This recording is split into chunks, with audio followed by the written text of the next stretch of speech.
Welcome to Real Dudes Podcast. This is Carrington, and I have a very special guest with me today. He actually works for Cheat Code Central, and I got to hear him speak at the Cincinnati Comic Expo. And so his name is Jason. Jason, how are you today? I'm doing good, man. Thanks for having me. Oh, it's no problem. Thanks for taking the time to do an interview with us today. I know you've got a family and everything, so thank you so much for taking the time out to spend some time with us. Yeah, sure. No problem. Sounds fun. So starting off, if you could just kind of give yourself a small little introduction about who you are, what you do, and who you work for. Sure. Well, I'm the editor-in-chief of Cheat Code Central. We're the largest independently owned video game website online. The website's about 20 years old. It's been run by a guy named Dave Allison out in Colorado since around 1997. And what's significant about our site is when I say we're the largest independently owned website online, obviously there's a ton of big sites out there like Polygon and IGN and GameSpot and stuff like that, but those are all going to have kind of big media conglomerates behind them. We're completely independently owned and have been, again, for going on 20 years. We work with all the major companies, Microsoft, Sony, Nintendo, pretty much you name it. And I've been the editor-in-chief since 2015. I started as a writer back in 2013 and kind of moved my way up into the big chair there. And I've been doing it ever since. Very nice, very nice. So how would you explain possibly maybe your day to day? Like, what do you do on a daily basis as the editor-in-chief for Cheat Code Central? Well, the first thing I'm going to do is try to sift through the giant well of emails that are no doubt waiting for me in my inbox, from everything from PR emails, press releases of new stuff coming out, and people wanting coverage for this, that, and the other thing, or trailers, dealing with PR as far as the game codes that we need to get in advance to do our reviews, and just also if there might be anything administratively I need to deal with specifically on the site. And then from there, I'll kind of, but actually by that point, my writers are kind of reaching out to me because we all work on all different sides of the country. We work remotely through things like Google Hangouts and email and things. So by that point, mid-morning, I'm starting to hear back from my editor and some of my writers, and they're kind of coming to me about what we're going to tackle for the day. They're getting their news stories together and checking out and see what hot button topics are going on that we need to cover in the news, and then also what opinion pieces we should take from that and try to make those into some other kind of content, which would either be like a daily opinion piece, or sometimes we'll do lists like top 10 list, top 5 list. And of course there's that. And then if we have a review that's coming out, it's either going to be posted on launch day, or if there's an embargo where we have had the game before the street date, so we'll actually have access to it before it's actually in Walmart or Target or anywhere else, we need to make sure that we try to get the review up and online as soon as the embargo's up. So usually we're juggling a lot of different things like that. And then by that point, it's pretty late in the day, and I'm wrapping up my admin stuff, which includes posting the content that we had from the day to the site, getting it posted to the different sections, and also getting it out on the social media and sharing it and those things. So, and then the other thing is about my job is, in my particular position, is it's kind of an on-call job in the sense that I don't really work a 9 to 5. I mean, I try to start my day early in the day and try to work kind of a daytime schedule, but inevitably there's always things that carry over, and my phone's always going off, whether it be emails and instant messages or just juggling other administrative stuff. So I'm pretty much plugged into the site from the time I get up in the morning to the time I go to bed. Now, of course, I'm not working the entire time. My bulk of my stuff is like kind of a 9 to 5, and I try to keep it that way. But I mean, inevitably, I always end up having to do things like emails and instant messages pretty much all evening as well, and dealing with that. But I mean, it can be hard work, but it's a labor of love. It's what I enjoy doing, and I like keeping busy, so that's all right. Oh, that's not a bad thing at all. I don't mind staying busy myself, especially because I work for a school system. So, right now it's really slow. So, but I don't mind those busy days as you were talking about. So, right. When it comes to something like an opinion piece, is that something that you decide yourself or your writers decide, or do you guys kind of get together and decide together? Because, I still pay attention to the site. I've been visiting the site since, I was a kid. I'm 27 now. So I remember going to that site looking for cheat codes and stuff. But now it seems to have changed to where, you guys are more like news and things like that, while still covering cheat codes and things like that. But when it comes to opinion pieces, how do you guys decide on what to cover and how to tackle that? Well, I'll try to keep my thumb on the pulse of what's going on in the gaming industry as much as I can, but because I've moved out of the writing and into more of an administrative thing, I don't get to have to be as I don't get to be as hands-on with some of the opinion pieces as I like to be, because that was always a fun part of the writing. But I mean, if I come across something that I think will make a good opinion piece, or something that maybe I'll put a pin in and say, okay, we might come back to this topic later, I'll do that. But for the most part, I pretty much, will let the writing team kind of do their own thing as far as being creative, and I don't try to micromanage them too much. I pretty much Hmm. they kind of have a general idea of what we're looking for, but then I'll kind of let them go out into the wild and find some things that might be trending or the hot button, and then they'll kind of come back to me and they'll pitch their ideas of, say, okay, we have two or three things that are trending right now. Here's a couple different topics that I think I could cover, and then here's my angle or my opinion on it, and here's the piece that I'd like to write about it. And some of it, gets approved, some of it doesn't, or we might take a piece or an idea and I might tweak it and kind of give it a different kind of angle. And at that point, they'll go off and they'll write the piece and they'll bring it back, and then my editor will edit it and make sure it's good for publishing. And then I'll kind of come in at the end and kind of repackage it with images and make the title as clickable as possible. But overall, I mean, it's pretty collaborative effort, but overall, I try to give the writers a lot of freedom to kind of have their own voice on the site. Oh, very nice, very nice. And you've also mentioned that you guys tend to work remotely. Does that represent any particular challenges or even perks, seeing as you guys don't work in an office altogether every day? To be honest, yeah, it's the only way I've ever done it. So I don't know if there would be any downside to it that I know of, other than, I mean, if we all did work in an office together, communication and kind of staying on top of things as far as what's going on the writer's end probably would be a little bit easier. But I mean, overall, it's worked out really well. And I mean, at this point, and we're getting ready to move into 2018 in a couple months. I Mm-hmm. mean, with the advent of the internet and technology, it's kind of really broken down a lot of those old walls of needing to be in an office together and doing things, right on top of each other. I mean, when you're a smaller team like ours, I believe you can absolutely get as much done, remotely, as you can being in an office together, providing you have dependable people that are on the ball and motivated and hungry and get out there and do their job really well every day. Now, of course, I've had some people on my team that don't really acclimate to being their own boss that well, and ultimately that can lead to a lot of problems, because Mm-hmm. if you're going to work for yourself and you're going to be your own boss, you have to be disciplined. And if you have the right kind of writers on your team, it can make your life either really easy as an editor-in-chief or really sucky. But right now, I could honestly say I have a great team, and I'm pretty happy with the way things have been going recently, as far as the team and how things we've been doing, the content we've been producing. So I would say so far, I can't. If you could put us all in an office right now and make us all show up to work and have to do the daily commute, I honestly can't see a benefit over what we're already doing. I think the remote aspect of it works out pretty well for a site like ours. That's really good to hear. Technology certainly has helped even us as a podcast, because none of us really live close together. So I can see what you're talking about in that aspect for sure. Yeah. Because half of us are in West Virginia and the other half of us are here in the Cincinnati Dayton area. So, Right. it's really, I can see where you're coming from up from that aspect, especially.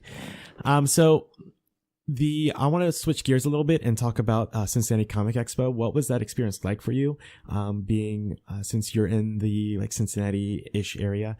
Have you ever been to Cincinnati Comic Expo before, and have you ever done a panel before? Oh yeah, I'm definitely a con junkie. I've been to the expo several times. The first time I ever went actually was in, I think, either 2013 or 2014. I can't remember. And I went as a writer covering it. And that was actually one of the first cons I'd ever been to. But since then, my wife and I, we kind of did the con circuit recently last year. I think we pretty much did every con that happened within an hour and a half to 2 hours of the tri-state area. So we probably did like 10 different cons last year. It was pretty fun. This year we didn't do as many just because, we have an extra kid. We have last year we just had my son. He's 5 now, but this year we also have my other son, who was only about 3 or 4 months old. So that made traveling a little more challenging. So we try to just do the bigger local ones. Now that is the first panel that I've done, but I do plan to possibly tour that panel around at some other places. I'm actually connected with the folks at Wizard World, and I go to all the Wizard World events and cover them. So I'm considering possibly touring that at Wizard World and kind of going around and talking about some of the things that we talked about at the panel, which had to do with how to get a job in video game journalism and keep it. But I can tell you at the Cincinnati Expo, as far as kind of a first outing, it was a really good experience. Definitely fun. We had a nice little crowd there and a lot of questions at the end at the Q&A, which was nice. So yeah, I really enjoyed it, and I definitely would consider doing it again for another con. I look forward, if you do it again next year at Cincinnati Comic Expo, to do something similar, because I feel like I learned a lot, and it was really nice to hear a perspective from someone who really is in the industry, doing what I'm trying to do currently. And also, oh gosh, I forgot what I was going to say, but really it was just really nice to hear you speak and get a perspective on things. Now, if you could, if you had the chance to maybe just in one sentence or maybe two, summarize what that you were talking about in the panel about working in the video game industry and keeping it, just for our audience, just as more like a tease, maybe something that they could look forward to if they were ever in the area. Yeah, sure. It was overall, it was something that I wish, I had a chance to maybe go into a little bit more as far as the topic of gaming journalism itself as a bigger picture. But since we only had about 30-40 minutes at the con, I had to kind of narrow it down to what I wanted to really focus on. So instead of focusing on what it takes to be a good gaming journalist in general, I kind of focused in on more of how to get a gaming journalism job. And when I talk about, how to get it, not only get it, but keep it, one of the things that I run into with writers over the years is, they work really hard to get into the gig, but then they make a couple of mistakes once they're in the gig that ends up, they end up losing that hard-earned job that they worked so hard to get in the first place. So the panel kind of touched on 3 or 4 things that somebody like me in my position as editor-in-chief, when I'm hiring somebody for our team, what I look for and kind of what you can do if you're out there and you're a writer that wants to get into maybe just get your feet wet. You haven't really did much writing, or you kind of have an idea of what you'd like to do, but you don't really know where to start. I kind of laid out several things that I look for that maybe some people can use to kind of get a leg up on maybe not making the same mistakes or same struggles that somebody like I did, early on, where I just had to kind of figure it out as I went along. And then also some of the pitfalls that you can avoid once you get that job. And even if you're somebody that actually is already working in the industry and has experience, but wants to take it to the next level, and maybe get away from some of the smaller sites and kind of one of the larger sites like ours, because, a site like ours will directly connect to the industry, which can absolutely be a stepping stone off into maybe you want to get into the actual game industry, working in a company like Microsoft or Sony. There's some key things you need to do and some key things you need to avoid if you really want to make yourself marketable in that industry and actually be successful in this career path. It's not quite as easy as people think. As I mentioned in the panel, a lot of times people get their writing gig and they kick their feet up and they think they got it made, and they don't realize that they should be taking this job or this gig as seriously as any job that they have out in the real world. I mean, there's a lot of people that will get a game writing job and they think, well, I'm my own boss now. I don't have to report to anybody. I don't have any deadlines to meet. I don't have to do anything except play video games and get paid for it. And it's absolutely not the case. So I try to cover some of the pitfalls and then some of the things to try to give people a leg up and like I said, maybe not make some of the same mistakes that I did, and maybe they didn't have to struggle quite so hard. And I think that's a really good summary. And you yourself, you talked about how you have an AV background. Could you talk about that a little bit and how you were able to make that switch from making videos to becoming a writer?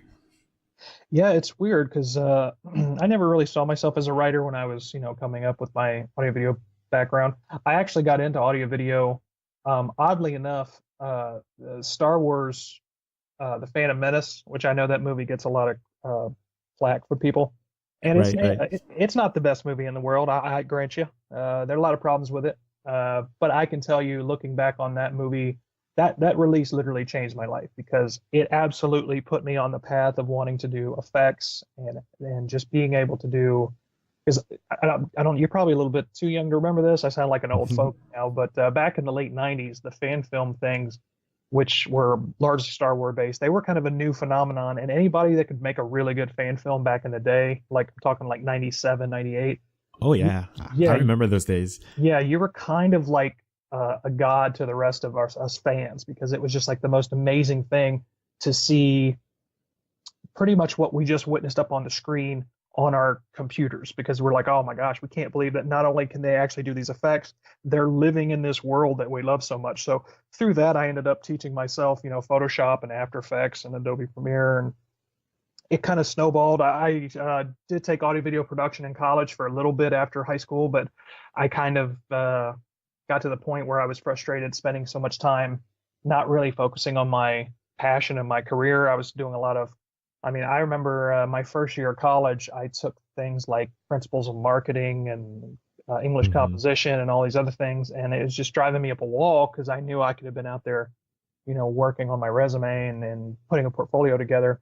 So I ended up actually just deciding to not go the college route and see what I could do for myself as far as editing is concerned. And I just kept teaching myself, more and more editing skills. And I finally, over the years, put some things together in a portfolio and built one gig on top of the other, to where I ended up actually launching my own YouTube channel in about I guess that would have been 2012. Okay. And that was a period where YouTube at the time was a very different animal than it was back in 2007, 2008, when I first fell in love with it.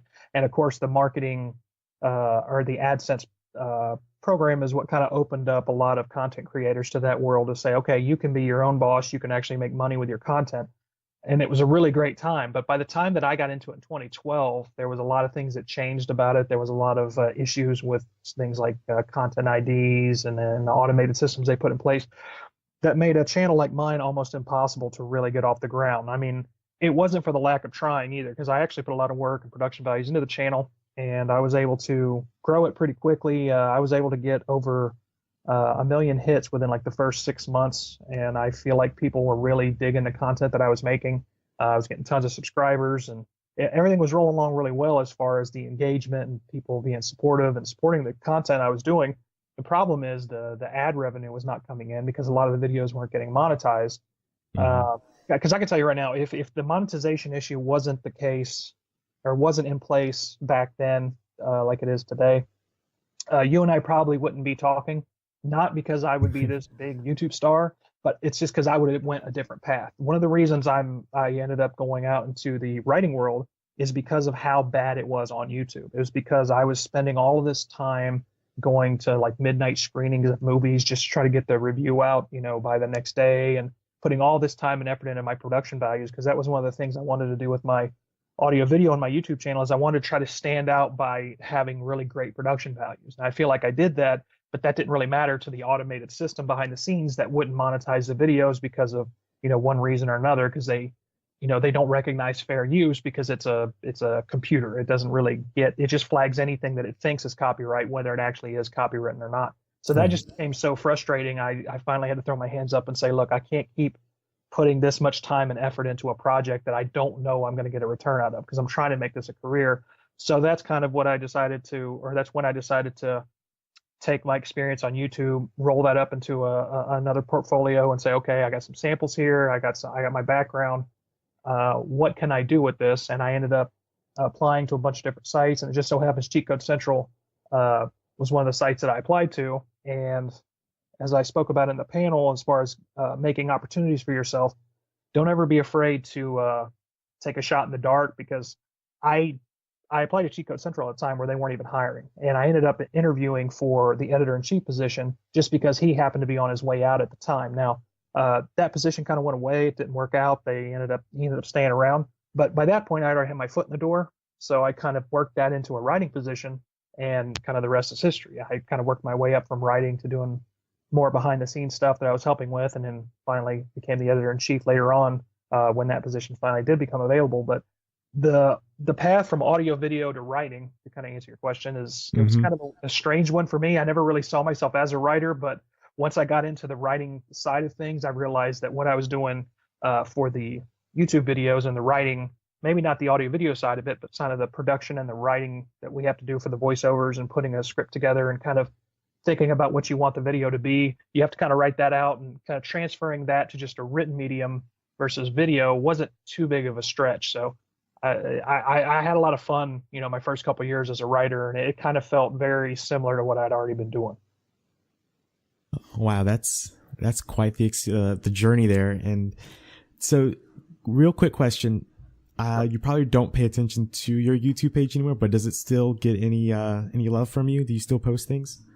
No, well, I mean, at this point I've kind of because I don't want to sound like we're kind of dogging on YouTube, but I mean now, yeah, it's even worse now. I mean, I don't know if you kept up with that, but like the whole kind of adpocalypse that people have called it over the last year, with advertisers completely pulling out of YouTube, and YouTube's basically saying, look, we'll do anything you want, advertisers, just don't take your money away. And they're basically like, well, look, we have demands, don't put our ads on these kind of videos. And then they basically went back where I think all these YouTubers kind of thought they were protected, because like, well, we're producing all this content that's making all this ad money.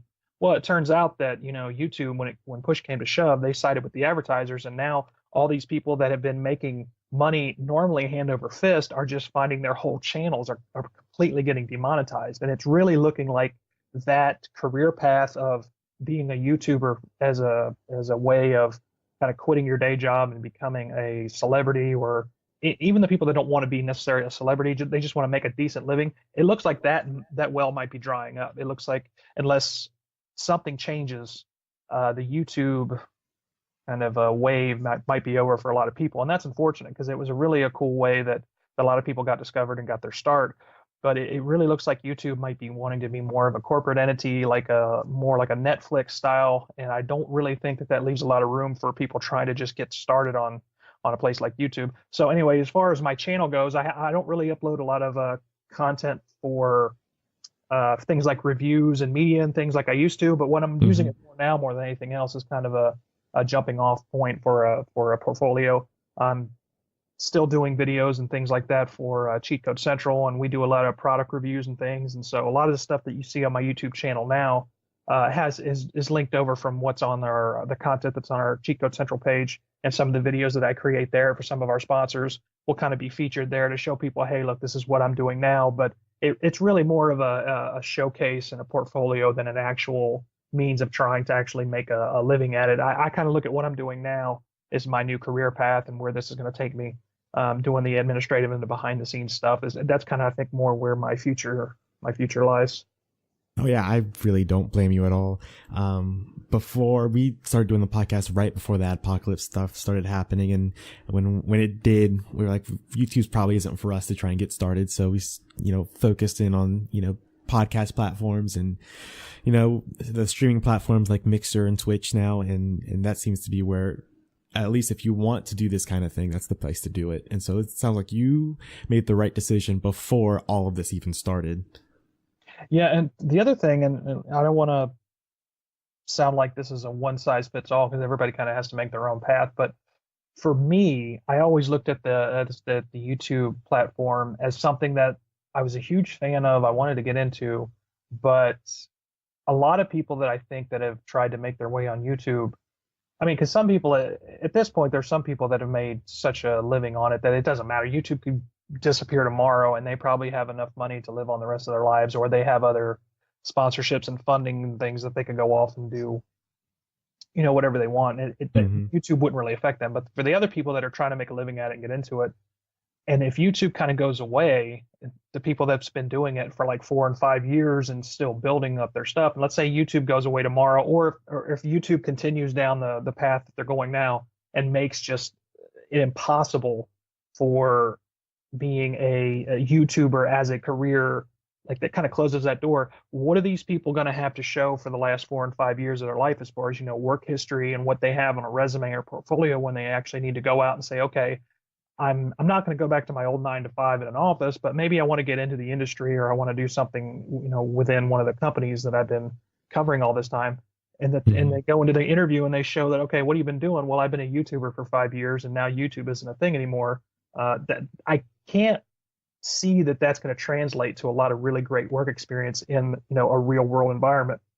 So for me, that's kind of where I came from in 2013. I was looking at it like, look, I have to have something to show for my work history, and I have to show. I want to be able to show 5, 10 years from now how I've been building one opportunity onto the other. And it's kind of like if you think of it like a video game and you're leveling up and leveling up, you have to keep building upon your previous experience. And if YouTube is the only thing you've been doing for 4 and 5 years and that kind of goes away, kind of like where does that leave you as far as, Mm-hmm. the scheme of things and where do you go from there? Yeah, I completely agree with you. And so I'm actually going to switch gears a little bit and talk about you and gaming. So, in your experiences, when it comes to gaming, what's it like gaming for relaxation now versus gaming for work? Well, I can tell you that I'm definitely a lot pickier on the games that I play. But to be honest, that may have more to do with my age than anything else because I'm 35 and I'm pretty picky with what I'm going to play now. But I can tell you one of the issues that I have with kind of modern gaming in general, and this is both good and bad. I mean, because the good part about modern gaming is you get these really epic, completely immersive stories, and playing a video game now is probably as close to kind of immersing yourself in a virtual world that we have until, the true VR kind of comes along. And I'm not talking about the Oculus Rift VR that we have right now, which is kind of puttering out and it's kind of lame. I'm Yeah. talking about like the truly feeling like you're a part of the story, you're in another world, that kind of escapism. You have something that exists now in gaming that we've never had in the history of the games industry. So that's awesome. But on the other hand, I find myself some nights really just looking to kill like a half hour to an hour, wanting Mm-hmm. to play something, like whatever the case may be, but not really having any. Like I'll have a couple of the AAA titles that I'll have either on my hard drive or stuff that I haven't played yet. And I'll want to jump into a new game, but I'm like, I don't really want to start this huge, massive game right now. I literally want to just have something I can jump into, pick up and play, and then put down. That's kind of where like retro gaming was awesome because if you talk about, the 8-bit and the 16-bit era, those are games that you could literally pick up and play. It didn't matter, what you were doing, and you could knock out maybe a half hour to an hour of gameplay, and you didn't have to devote specific, chunks of your life to say, okay, I'm going to immerse myself in this quest and this story mode and all this other stuff. So I think that's one of the reasons why I don't play as many games now is because I really just don't have the time to start up a big new epic game every time I turn around. I just finally actually got into Destiny 2, and to really, because we covered Destiny on the site when it first came out, but I actually Mm-hmm. personally didn't get a chance to play it. So, but I didn't want to miss the boat on Destiny 2. It really seemed like an awesome game. And so I took all this time researching Destiny, like the background, the story, the gameplay mechanics. I literally did like a week's worth of homework on the Destiny lore or the franchise just to get into Destiny 2. And then now I'm kind of playing through that. And it's a great game and it's awesome. But I mean, there's a lot involved. There's a lot of commitment involved in today's gaming. So you can't just pick up a game on a whim on, hardly anymore, without a lot of thought that goes behind it. Like, do you really want to spend the rest of your gaming time on this one game rather? So it's one of those things where I kind of miss the old days, and that's why I still keep a lot of my old emulators and things laying around for when I want to, play some old stuff and not have to play too much of the newer stuff, because like I said, it can really get cumbersome trying to figure out how to play, fit all of this into your life. Plus, like you said earlier, I'm a family man now. I have wife, I have kids, I have responsibilities with work. So it definitely gets a little harder to figure out which games are actually going to get played. And I have a pretty big backlog of stuff that I'm probably just never going to get to, unfortunately. Oh, I completely understand. I'm not a family man at the moment, but my backlog is pretty bad right now, especially since we've started doing this podcast, because we cover mostly indie games.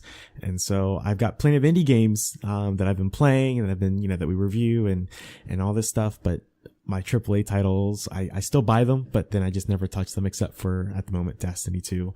Right. But like you said, that's a huge commitment. And if I didn't have friends to play with Destiny 2, I don't know if I could continue playing it all the time, because it is such a commitment. I almost feel like it is almost like I'm married to the game at this point, because if you don't keep up with it, I feel like you just once you're behind, you're just lost, kind of thing, especially when it comes to PvP.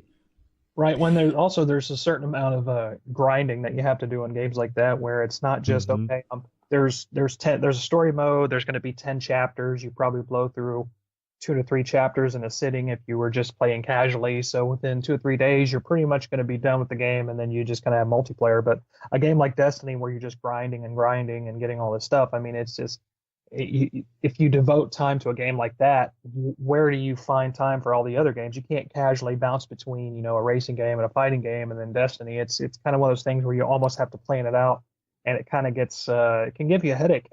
Oh yeah. Oh yeah, I hear you. So now that we kind of know what you're playing right now, if you could pick your top 2 or 3 games of all time personally, what would they be and why?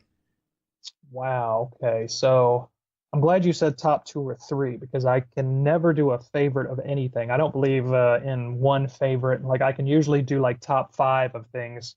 Like, Hmm. but yeah, I could probably do top 2 or 3. Like off the top of my head, I can. Like I won't say Super Mario Brothers because that's kind of a go-to for anybody, I think. I mean, but I'm can pretty much play Super Mario Brothers any time, any place. If you want to pop in the original Mario Brothers, I'm gonna play the crap out of that game. But if I had to talk about one of my favorites that I think is, I guess, one of those life-changing games. I've had a couple of them in my life. Hmm. Mario 64 specifically is a game that I could play probably about once a year all the way through and just love it because it's great. And they just did that. It's had a lot of love the last year or two. Somebody did an HD remake, I think, where they did like updated textures on the emulator, so it kind of made it into HD. And then somebody also, I think, just had a takedown notice from Nintendo because they did kind of an online battle arena mode kind of Super Mario 64, which looked awesome. It had Yeah. all different characters in it. Yeah, that looked like a lot of fun. But yeah, I'd say Mario 64 is one of my favorites. And I can if I guess I'll talk about it from an industry standpoint. I mean, Hmm. it's one of the platformers that really took us into the 3D era in the right way. And any good 3D platformer today owes its success and its roots to Mario 64, in my opinion. I don't think that. I mean, of course, Legend of Zelda: Ocarina of Time came out around that time as well, but Yeah. I feel like, Mario 64 did 3D platforming in a way that changed the game for everybody. Um, it's just so much fun. I mean, the way Mario ran, like using that stick and the way he can just bounce around and jump and flip. I mean, it's just so much fun. You can't not have fun playing that game. It's awesome. Even people that didn't grow up on it, like me, can go back and play it today and still have a ton of fun with that game. But if I had to give you a more recent example, Hmm. I'm not only a huge Batman fan. Uh, specifically a huge fan of the Arkham series. Not so much of the Arkham Knight. It was okay, but Agreed. yeah, but Arkham City for me, that's still probably one of the best games. Not just as a Batman fan, but just a fan of gaming. It's one of the funnest, best games that I've played probably in the last 10 years.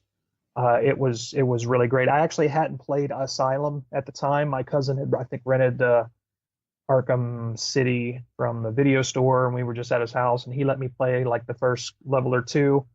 And I remember thinking, well, that's pretty cool. I'm gonna go rent it and check it out. And I got completely obsessed with it. I love how they took kind of a lot of what was awesome about Batman the animated series and kind of brought it into the game world. Because to me, the Arkham series to me is kind of a video game extension of what was great about the animated series because you got a lot of the same characters, it's voice actors and things. So to me, it was like a darker video game version of the animated series. But like I said, I hadn't even played the first one, Arkham Asylum, and then once I played through City and I just couldn't get enough of it, I went back and played Asylum, and then of course, I picked up Arkham Knight, and then I just actually went back and replayed Asylum and Arkham City in the HD remake that they just released for Xbox One and PS4. I mean, I just love it. I love everything they did with the world. I think Rocksteady did an awesome job. I heard rumors that they might even do like a Superman version of like maybe a Superman take, which would be awesome. It's probably not going to happen, but yeah, I can't think of any other time that I've been that immersed in a game where I could not put it down. I mean, I played a lot of games since then that are good, Hmm. but that was one of the games that I'm just like, I love it. I can't get enough of it. I can't wait till they do the remake. And as far as like just to kind of round out the list of three, I haven't even touched on my Mortal Kombat obsession, which has always been, back in my arcade days, that was probably my biggest obsession. But Mortal Kombat hasn't exactly been doing gangbusters lately. I wasn't a huge fan of MKX. I love the remake that they did for Xbox 360. But for me, Need for Speed has always been a fun go-to for racing. I've always loved the customization. I know that they kind of did away with that recently in some of the recent installments, which is kind of a bummer. But the new Need for Speed that's coming out looks pretty good. So for me, Need for Speed is always like a fun go-to. I'm not as big a fan of games like Forza because Okay. yeah, the on the rails style racing, I'm not as interested in. I kind of like more of the open world style or more of like an action racer. Like I know with the new Need for Speed, looks like there's going to be reintroducing a lot of the chasing from the cops element and things like that. So if I had to say those three are kind of scratching the surface, but I think that kind of gives Okay. the idea of I guess my tastes. I know some people are specifically like, well, I like World of Warcraft and that's it, or I only play RPGs, or I'm only a fighting game fan, or I only play Madden and that's it. But those are kind of my go-tos. Very nice. And there is nothing wrong with that list at all, especially the Batman games, because I grew up with the animated series, so I totally understand where you're coming from when it comes with the Arkham series, because those games do not happen if Kevin Conroy and Mark Hamill do not voice Batman and the Joker respectively.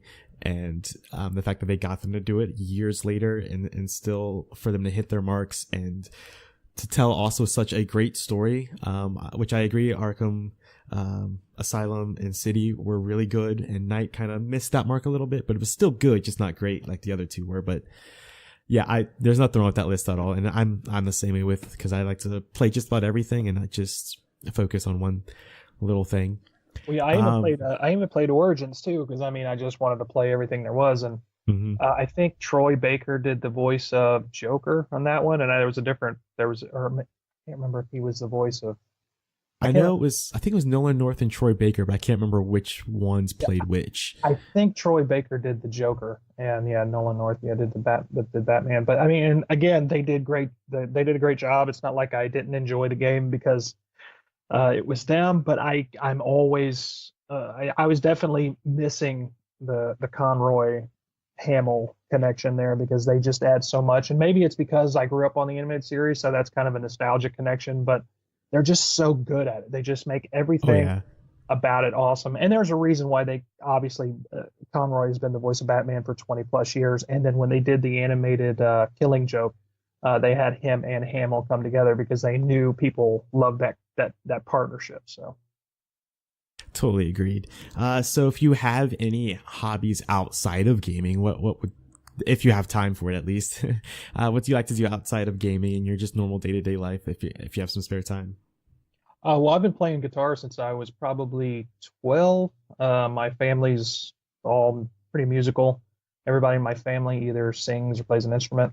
But yeah, I've always loved guitar, and I still try to make time to play. As a matter of fact, the other day I was going over some stuff and some things that I've been working on, and made like a little list of some guitar pieces that I kind of started working on and never finished, and some things that I need to go back over and try to make time to do. That's kind of the big problem with that, a hobby like that, is that making time to do it. A lot of times, if I find the free time with so many options and distractions out there with Netflix and streaming, and then all the other things that we have to do, and Yeah, as far as day-to-day life, I mean, it trying to find time for a hobby like that can be rough. But guitar definitely is one of those things it's been a huge passion for. I'd say guitar is probably as big a passion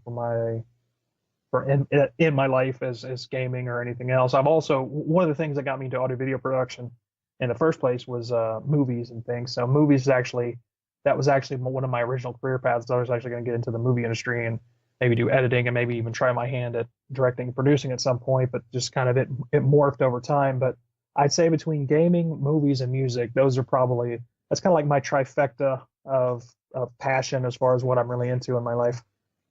so I'm gonna give you another list. So I'm gonna give you another three choices. All right. Top three inspirations when it comes to artists or bands for you as a guitarist. Okay. Well, they're probably not going to be ones you've heard of. But my original inspiration was a guy named Steve Warner. I'm a country fan, but not he's not just your typical country artist like, oh well, he likes Hank Williams or he likes, Alan Jackson or Garth Brooks. This is a guy that he writes all his own stuff. He's one of the best guitar players that country music has ever seen. If he had not Hmm. had hits with, some of his songs, he absolutely would have been, a session player. He's one of those guys that can play any style, do anything, and he's always been somebody that I've always admired and tried to pattern my guitar style off of. He's one of the reasons why I actually play fingerstyle guitar with a thumb pick in my fingers versus like a flat pick. Hmm. Another one is a guy named Tommy Emmanuel. He's not really a country guitarist, but he's like a fingerstyle guitarist. He's one of these guys that he's almost as fun to watch playing guitar as he is to listen to because he gets really into it. He does a lot of he does a lot of really cool performances, and he's probably the best fingerstyle guitar player alive today, in my opinion. I've never heard anybody else that can do like with the versatility that he has, um, do what he can do. Now, as far as something more fun, I would say that Leslie West from Mountain is kind of an eclectic kind of third pick there because the other two kind of had more classical fingerstyle or country roots. He's a Hmm. straight up, classic rock guy, and he's always been, really fun. If you or anybody listening has ever played guitar and wanted to just sit around and have some fun, just have some fun playing guitar, because a lot of stuff that I try to play or learn, I try to do it from the mindset of how it would be useful. Is it going to either improve my technique or make me more versatile as a player? But sometimes I just want to sit around and goof off and have fun. And Leslie West's stuff is just so awesome. He's got that very unique style. For those listening that may not know, he's a guitarist. He did the Mississippi Queen and a lot of really cool stuff like that. So to me, those are kind of three people that really just, and to be honest, there's tons more. I mean, there's so many artists that I quote borrow from and frankly Hmm. just steal stuff from. That's more accurate. But I mean, I'm kind of as far as my musical taste, they're pretty eclectic. You know, it's kind of across the board. I mean, I grew up listening to kind of like oldies because of my dad listening to that, and then we kind of got into like 80s and 90s country, and then I later on discovered a lot of classic rock stuff, and then when I'm sitting at my desk though, I might listen to anything from rock or I mean I just went through Eminem's greatest hits album the other day, and that's a really cool album. And then, but to be honest, a lot of times it won't be even a musical artist at all like that. Sometimes I'll just be sitting and listening to like movie soundtracks or whatever the case may be. So yeah, my radio stations and presets in the car are all very different. It's like country, classic rock. It's a little bit of current stuff, but not really. I'm not a huge fan of what's going on in music today, modern. So that's why I kind of feel like an old fogey because I keep Hmm. talking about the old stuff versus any of the new stuff. I can't really get into that, but yeah, it's kind of all over the board, really. There's nothing wrong with that at all. I'm the same way, and I really cannot get into what's going on in music today. Oh, come I'm on, you sound like a Taylor Hick or Taylor. I said Taylor Hicks. See, that's another Taylor guy. Hick. I see. There you go. No, Taylor I Swift. like, No, I yeah, I I can't like do Taylor. it. I just can't do it for some reason. Like especially her new song, can't do it. A Yeah. couple of friends were trying to convince me like it's great. I'm like, no, I can't do it. If they could take Taylor Swift, Justin Bieber, and the Kardashians and just fire a rocket to the moon and just say, look, you can have the moon, you can have the whole planet to yourself, just go away and quit polluting our culture, I would be completely fine with that. Agreed. And we're losing so many artists recently.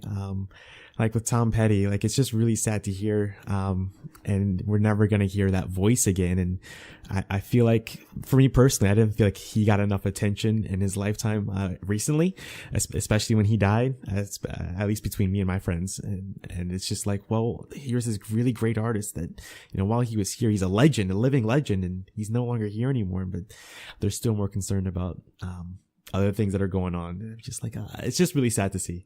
Yeah, I feel you. If I'm gonna go switch back to basically your job and everything. If you could give any advice to anyone right now, who are looking for a job in the gaming industry, what advice would you give them based on your experience? Well, I can tell you that the number one thing that is going to get you a job in the industry, if you come into a site like mine, and I can Hmm. tell you from rather in my position, what I'm looking for, because if I have a position that I need to fill and I get multiple people applying for it, again, this is one of those things we touched on in the panel because we're an independent site, we have a smaller writing team, so I can't hire everyone that I might like. So you have to do something as a writer that's going to make yourself stand out, and you have to be thinking to yourself, how do you move yourself from the bottom of the stack of resumes to the top and be seen? And I always talk about, in the writing with my writers that they need to be bold in their writing. They need to do something that stands out, and they shouldn't be worried about whether their opinion is going to be loved or hated. They just need to go out there and put their opinion out there and don't worry about be more focused on that their opinion is strong and is accurate and they can back it up. But if it's not popular, who cares if it's not popular? I mean, that's that.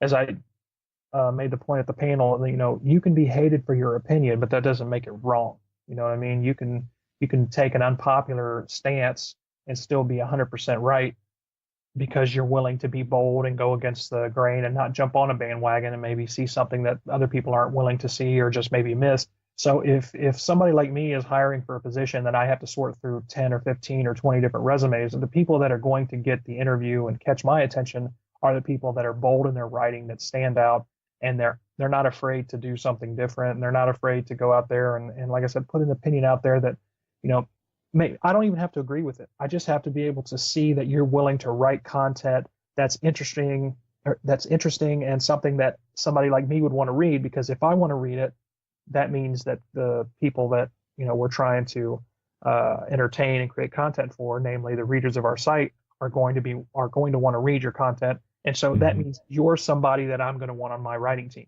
because that's exactly what I need on my writing team, is somebody making content that I know people out there are going to want to read, and it's going to get people's attention. So that's one of the things that, me personally, if I'm going to be looking for someone, what I'm looking for in a writer is going to be somebody that's bold and not afraid to put their opinion out there.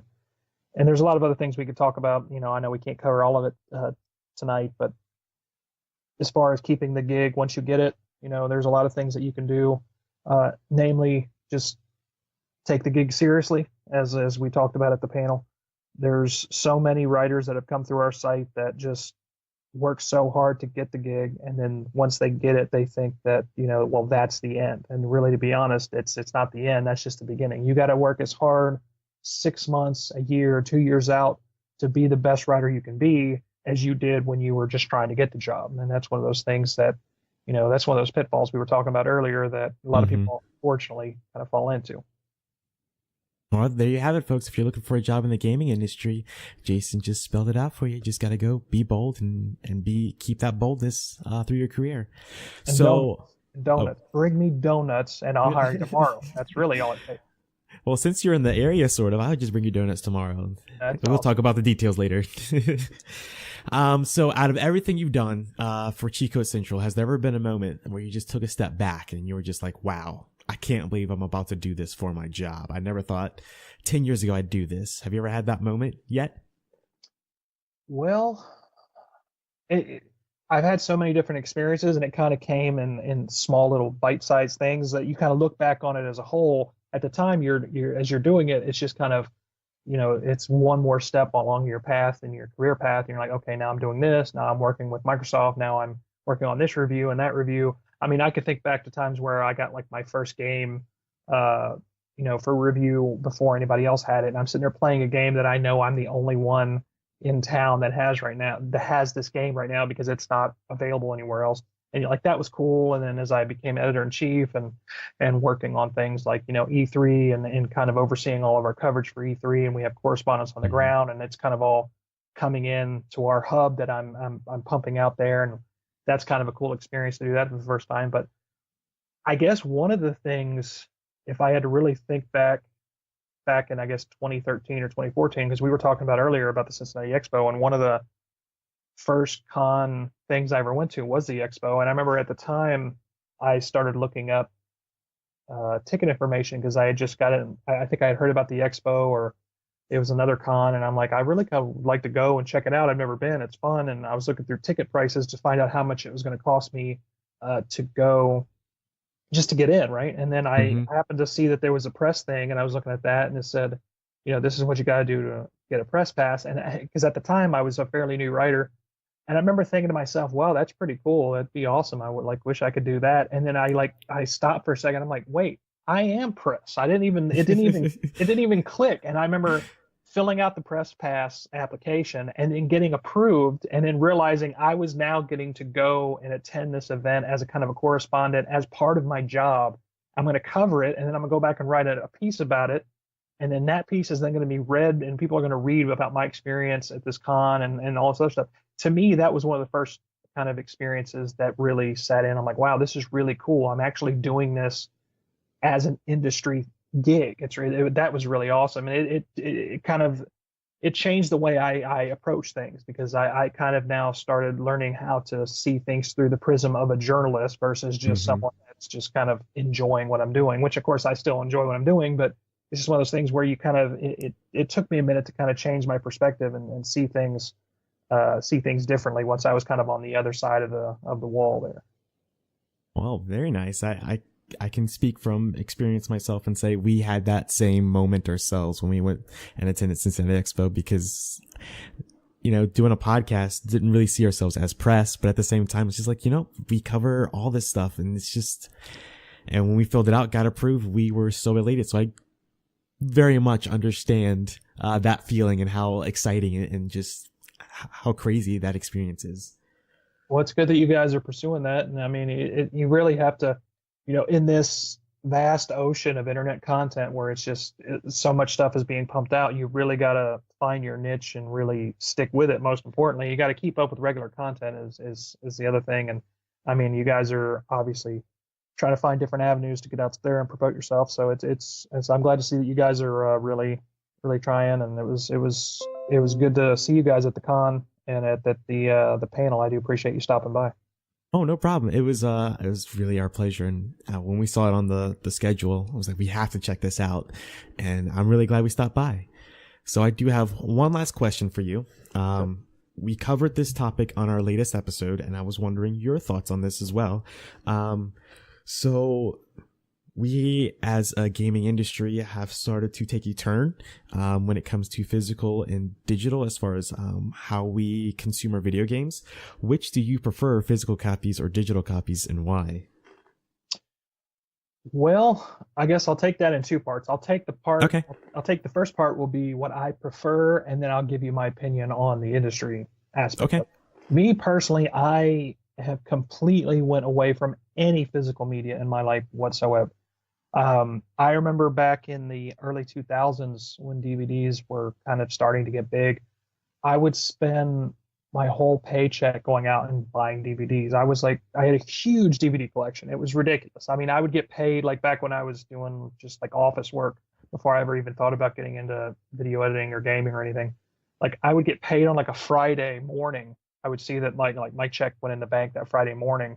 I'd go to lunch on my lunch break where because there was like a Best Buy like right up the street from where I worked. I'd go to Best Buy and I'd blow almost my entire check on DVDs at Best Buy, so I'd pretty much be broke by the time I got home that Friday, but I'd have a huge stack of DVDs.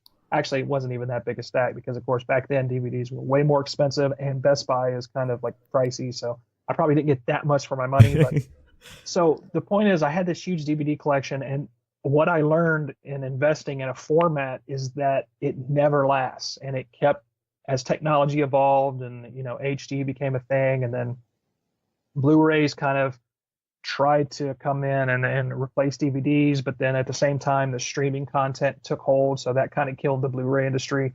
Hmm. It, for me now at this point, anything I can get digitally accessible on my hard drive, I prefer that. As a matter of fact, we don't even buy books anymore. Like I used to have a huge bookshelf of books. I don't even have that. My wife and I, she has a tablet. I have my smartphone.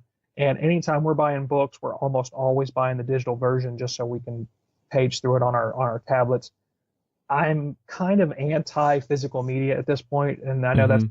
kind of unpopular with some people, but for me, I think that everything is going towards a digital age. At some point, you're going to see a complete, falling away of digital media. You probably will still have the electronics department at Walmart will still exist, but you're probably not going to be walking down aisles of actual cases. It's probably going to be like little cards, like Hmm. see on like an iTunes card, where you'll buy it and you'll either scan it with your phone and unlock the content digitally, or you'll take it home and put the code in and you'll download it to whatever device you have.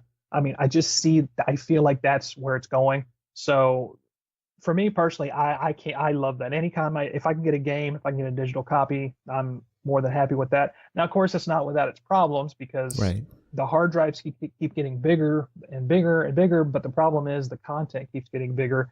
Like the other day, I went to download Destiny 2, and I think it was like a 35 gig download, and my Xbox One has a terabyte hard drive, but I have several games on there, so I'm sitting there having to delete games just to get this new game on there. And Hmm. if I want to download a new game right now, I mean, I'm probably going to have to make a pretty hard decision on what game that I want to delete now because I just need the space. And I know the Xbox One X is going to have a bigger hard drive, and obviously you keep upgrading and upgrading, but the games just keep getting bigger and bigger. The movies keep getting bigger and bigger. The HD Blu-rays and things, like I think if you were to take like an HD Blu-ray and copy it to your hard drive, I think it's like a 25 or 30 gig video file or more. Sometimes if it's a longer movie, like a Lord of the Rings extended cut or something, and it's like 50 gigs just for Yeah. one movie. It's crazy. Oh So yeah. Oh yeah. it's not without its problems, but for me, I love digital. I think it's just easier. I like having everything accessible.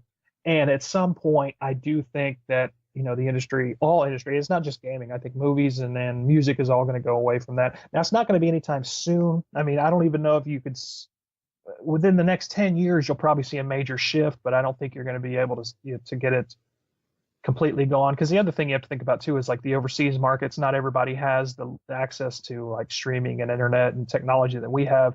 So it's going to persist around the world a lot longer. But the United States, I'm sure by the time my kids are my age, it'll be a almost completely gone away from physical media. I just can't see anybody putting a disc in a system 20 years from now. I can't fathom that. I completely agree. And out of me and my co-host, I was the only one who thought that. And I brought up an example for them as well. And you can probably agree with this.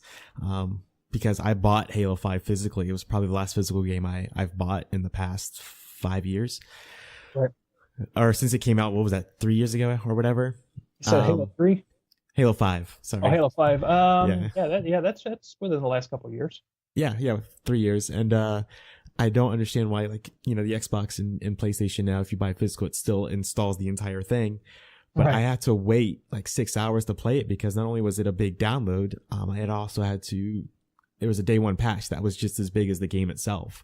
Right, yeah, And exactly. That's what I so, was going to say is like, with the patches and everything comes with a day one patch now.